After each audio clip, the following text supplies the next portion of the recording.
नमस्कार दोस्तों और प्रिय विद्यार्थियों।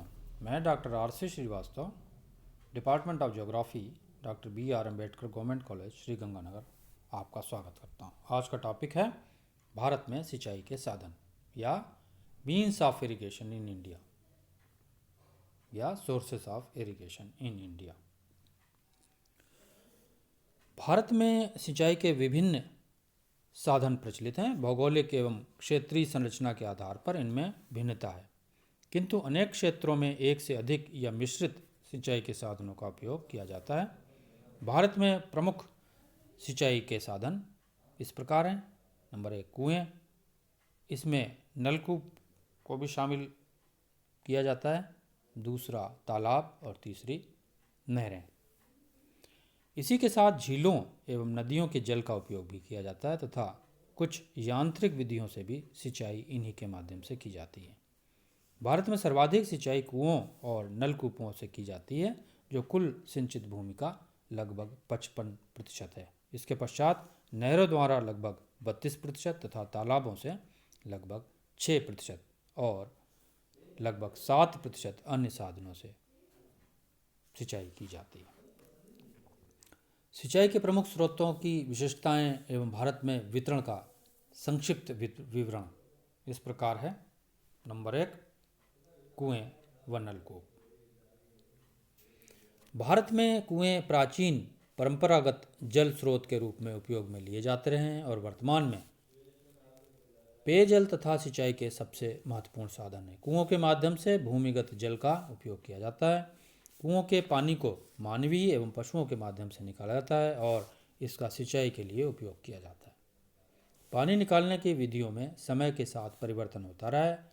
जहाँ पहले स्वयं मनुष्य द्वारा पानी निकाला जाता था, उसके पश्चात पशुओं से चरस, रहट और ढेंकुली आदि से पानी निकाला जाने लगा और फिर डीजल पंपों के माध्यम से। यद्यपि आज भी भारत के ग्रामीण अंचल में मानवीय श्रम एवं पशुओं के माध्यम से कुओं से पानी निकालना देखा जा सकता है।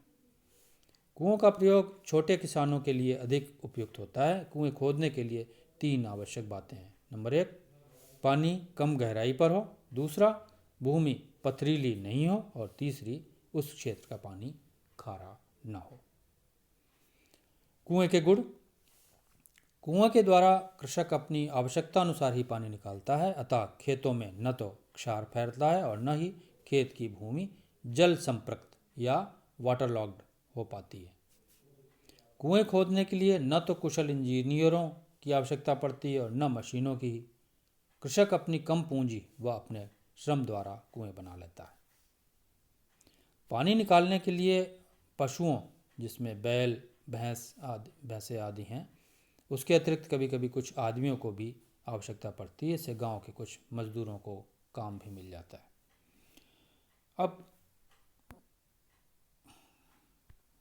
कुओं के कुछ दोष भी हैं। एक और तो कुएं के गुण हैं और दूसरी ओर कुछ दोष भी हैं, जिसमें प्रमुख इस प्रकार हैं। नंबर 1, कुओं द्वारा सिंचाई का क्षेत्र अत्यंत सीमित रहता है। दूसरी बात यह है कि कुओं के ऊपर सिंचाई के लिए सदैव निर्भर नहीं रह जा सकता। गर्मी में सिंचाई के समय अनेक कुएं सूख जाते हैं। अनावृष्टि के समय जब भूमिगत जल रेखा बहुत नीचे चली जाती है तो अधिकांश कुएं बेकार हो जाते हैं। इसके अतिरिक्त अधिक समय तक लगातार पानी खींचे जाने पर भी कुएं सूख जाते हैं। कुओं द्वारा की गई सिंचाई नहरों द्वारा की जाने वाली सिंचाई से महंगी होती है और साथ ही परिश्रम भी अधिक करना पड़ता है। अब इसके बाद नलकूप, उसको भी ले लेते हैं। मशीनों द्वारा काफ़ी गहराई से नलकूपों द्वारा जल निकालकर सिंचाई की जाती है। 20वीं शताब्दी के तीसरे दशक के पश्चात भारत में कुओं से सिंचाई के एक नवीन युग का प्रारंभ नलकूपों के रूप में हुआ। नलकूपों से अधिक गहराई से पाइप के द्वारा तेजी से पानी निकालकर वृहत क्षेत्र में सिंचाई की जा सकती है। इसके लिए ऊर्जा की आवश्यकता होती है, जो पेट्रोल, डीजल अथवा विद्युत से प्राप्त की जा सकती है। भारत में सबसे पहले 1930 में गंगा की घाटी में नलकूप खोदे गए। उसके पश्चात इनकी बहुमुखी उपयोगिता के कारण न केवल उत्तर प्रदेश वरन भारत के अनेक भागों में इनका प्रचलन होता गया और वर्तमान में ये सिंचाई के प्रमुख साधन हैं। नलकूप की सफलता के लिए आवश्यक है कि पानी साधारणतः 20 मीटर से अधिक गहरा नहीं होना चाहिए, सिंचाई का क्षेत्र पर्याप्त बड़ा हो, भूमि तल में पानी प्रचुर मात्रा में हो और भूमि उपजाऊ हो, वर्षा उस क्षेत्र में बहुत अधिक न होती हो, वर्ष में 3000 घंटों से भी अधिक सिंचाई होनी चाहिए, शक्ति के साधन सस्ते होने चाहिए। भारत में जो नलकूप हैं वो प्रमुखतः गुजरात, उत्तर प्रदेश, राजस्थान, पंजाब और महाराष्ट्र में पाए जाते हैं। राजस्थान के दक्षिणी पूर्वी तथा पूर्वी भाग तथा पश्चिमी राजस्थान में भी कुओं का प्रचलन है। गुजरात के कुल सिंचित क्षेत्र के 75% तथा उत्तर प्रदेश के 68% क्षेत्र में नलकूपों द्वारा सिंचाई हो रही है। इसी प्रकार राजस्थान के लगभग 68%, पंजाब के लगभग 60% और महाराष्ट्र के लगभग 57% सिंचित क्षेत्र नलकूपों द्वारा सिंचित हैं।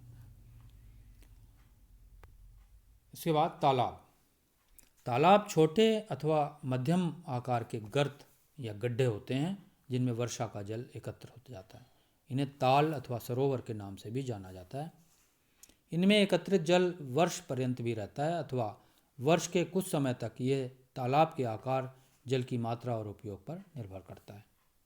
तालाब प्रमुखतः 2 प्रकार के होते हैं। नंबर 1 प्राकृतिक और दूसरा कृत्रिम। प्राकृतिक तालाब प्रायः उन प्राकृतिक गड्ढों या नीचे स्थानों को कहा जाता है जहां आसपास से जल बहकर इकट्ठा हो जाए। ये बहुधा छिछले होते हैं और इनमें से जल ढाल की ओर बहता भी रहता है। जहाँ ऐसे प्राकृतिक तालाबों से के जल को सिंचाई के काम में लाना होता है, वहाँ ढाल की ओर बांध बनाकर पानी के बहने को रोक दिया जाता है ताकि अधिक जल संग्रहण हो जाए और शुष्क ऋतु में उसका उपयोग किया जा सके। कहीं कहीं लोग भूमि को खोद कर विस्तृत गड्ढा बना लेते हैं और उसके इर्द गिर्द ऊंचे बांध बना लेते हैं ताकि उनमें काफ़ी पानी संग्रह हो जाए। कभी कभी तालाब पक्के भी बनाए जाते हैं। इन्हें कृत्रिम तालाब कहा जाता है। ऐसे तालाब उत्तरी व मध्य भारत में बहुतायत से मिलते हैं क्योंकि वहाँ ज़मीन को खोदना आसान होता है। भारतवर्ष के दक्षिणी तथा मध्य भागों में सिंचाई के साधनों में तालाबों का विशेष महत्व है। शताब्दियों से इन भागों में तालाबों द्वारा सिंचाई का प्रचार है। शुष्क ऋतु में इन जल भंडारों से छोटे छोटे नाले निकालकर सिंचाई की जाती है। दक्षिणी भारत में तालाबों के विशेष प्रचलन के जो प्रमुख कारण हैं वो इस प्रकार हैं। नंबर 1 पथरीली भूमि होने के कारण कुएं खोदना कठिन है। दूसरी बात यह है कि धरातल ऊंचा नीचा होने के कारण नहरें निकालना भी बहुत कठिन है। नदियों की तंग घाटियों में बांध बनाकर पानी को रोकना सुगम होता है, अतः वहाँ कृत्रिम तालाब बनाना आसान होता है। इसके अलावा दक्षिण भारत में प्राकृतिक गड्ढे मिलते हैं जिनमें पानी इकट्ठा हो जाता है और प्राकृतिक तालाब बन जाते हैं। भारत में तालाबों द्वारा कुल सिंचित क्षेत्र के लगभग 6% क्षेत्र में सिंचाई होती है। तालाबों की सिंचाई के जो प्रमुख राज्य हैं वो इस प्रकार हैं: तमिलनाडु, आंध्र प्रदेश, ओडिशा, महाराष्ट्र, केरल आदि। तमिलनाडु में तालाबों द्वारा सिंचाई की प्राचीन परंपरा है। यहाँ के चिंगलपुर जिले में 8वीं व 9वीं शताब्दी के 2 विशाल तालाब कावेरी पक्कम और अनंत सागर बनाए गए। तमिलनाडु में लगभग 24% सिंचाई तालाबों द्वारा होती है। सबसे अधिक तालाब तिरुचिरापल्ली जिले में हैं। आंध्र प्रदेश एवं तेलंगाना में लगभग 16% क्षेत्र में सिंचाई तालाबों द्वारा की जाती है। वर्तमान में विभिन्न सरकारें वर्षा जल के नालों पर एनीकट बनाकर उनसे सिंचाई स्थानीय स्तर पर करने के कार्यक्रम चला रही हैं। इसी प्रकार का एक कार्यक्रम राजस्थान में जल स्वावलंबन के रूप में प्रारंभ किया गया है। इसके बाद नहरें। भारत में नहरें सिंचाई का प्रमुख साधन है। नहरें नदियों पर बांध बनाकर एवं झीलों अथवा बड़े तालाबों से निकाली जाती हैं तथा सीमित अथवा विस्तृत क्षेत्रों में इनसे सिंचाई की जाती है। भारत में नहरों से सिंचाई का क्षेत्र कुल सिंचित क्षेत्र का लगभग 32% है।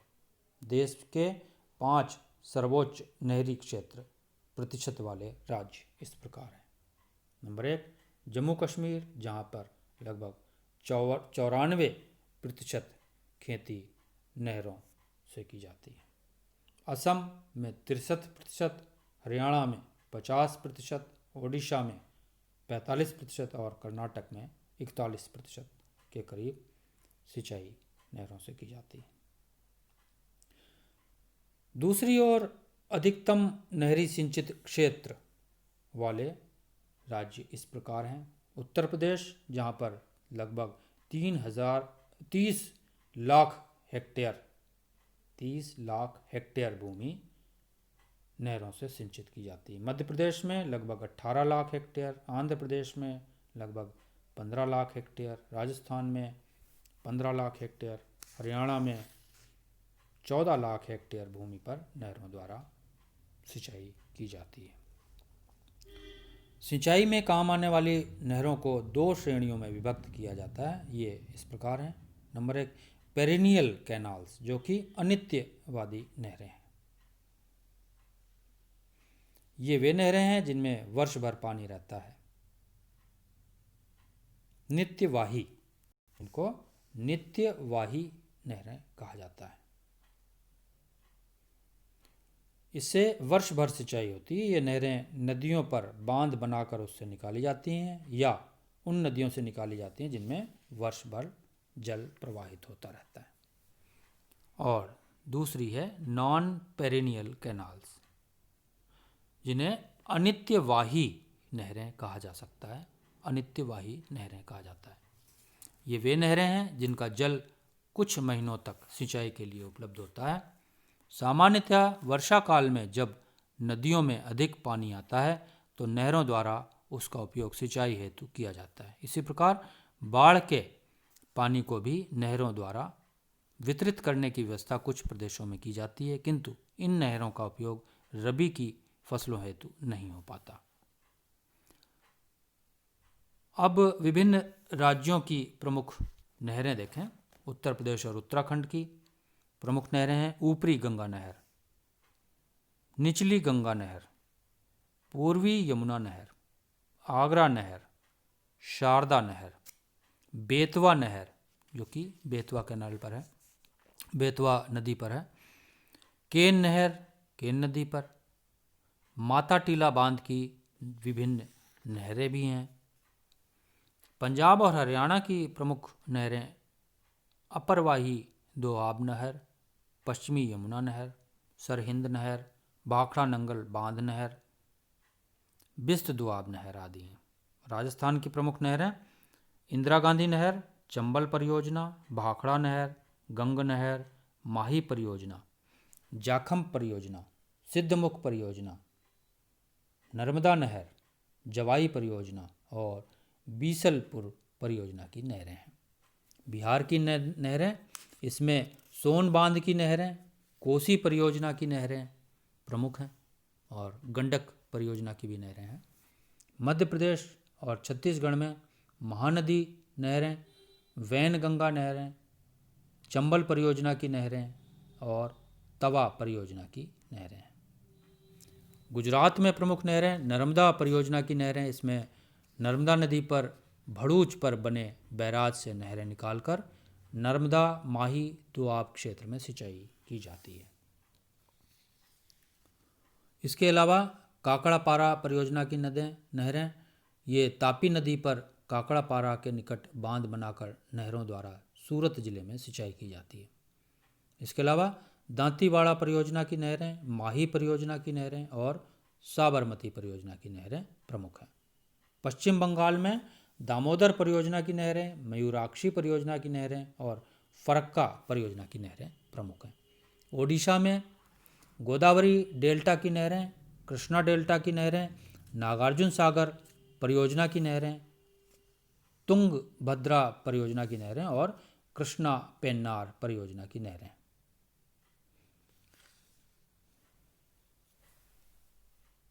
आज की बात यहीं पर समाप्त होती है। आपने जो आज की बात सुनी उसके लिए आपको बहुत बहुत धन्यवाद।